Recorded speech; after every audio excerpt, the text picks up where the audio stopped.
नमस्कार, मी पूजा खेतले किचनमध्ये आपलं सर्वांचं स्वागत करते। आज आपण करणार आहोत मालपोहे। त्यासाठी लागणारं साहित्य घेतलं मी ते 1 वाटी गव्हाचं पीठ, 1 वाटी साखर, 2 चमचे मिल्क पावडर घेतले, त्यानंतर 1 वाटी दूध हे साई सकट घेतले, त्यानंतर 2 चमचे रवा, वेलची, केशर। आपण आता पीठ मिक्स करून घेऊया। आपण पहिलं गव्हाचं पीठ घेतलंय मी, त्यानंतर त्याच्यामध्ये रवा, मिल्क पावडर आणि हे दूध टाकून आपण हे कोमट दूध करून घेतलंय मी, म्हणजे रवा पण चांगला फुलतो त्याच्यामध्ये। आपण चांगले मिक्स करून घेऊया।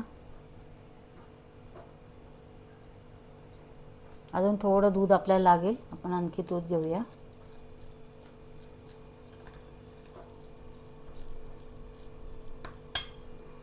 आपल्याला परत हे दूध तेवढंच लागणार आहे। चांगलं मिक्स करूया।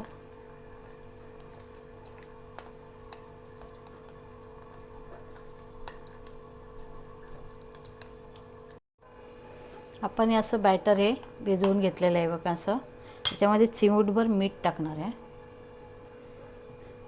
चांगलं मिक्स करून घेते बघा, असं पाहिजे बॅटर। आता आपण हे 10 मिनिटं झाकून ठेवणार आहोत। आपण एक पाक करणार आहोत आता। त्यासाठी 1 वाटी साखर आणि 1 वाटी त्याच्यानेच 1 वाटी पाणी।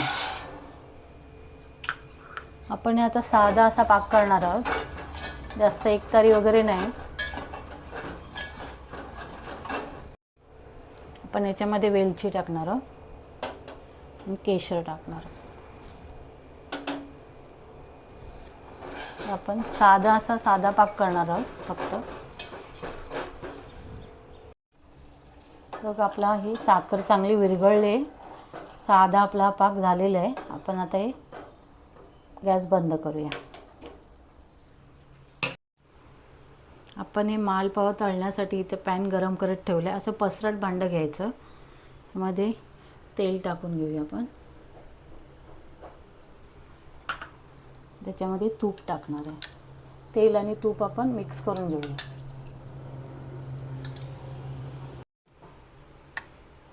आपले तेल आणि तूप गरम करत ठेवलं होतं, ते गरम झालं आहे। आपण आता मालपोहा याच्यामध्ये सोडून घेऊया।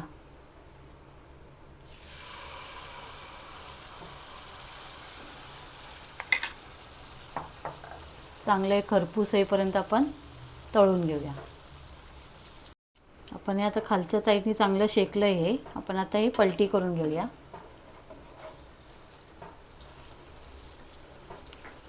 तर खालच्या साईडने पण चांगलं ब्राऊन होईपर्यंत तळून घेऊया। हा आपला पाक आता असा कोमट झालेला आहे। आपण हे आता तळून घेतलेत मालपोहे, हे आपण साखरेच्या पाकामध्ये टाकून घेऊया। आपण पाकामध्ये असे 2 मिनिटं असं ठेवूया।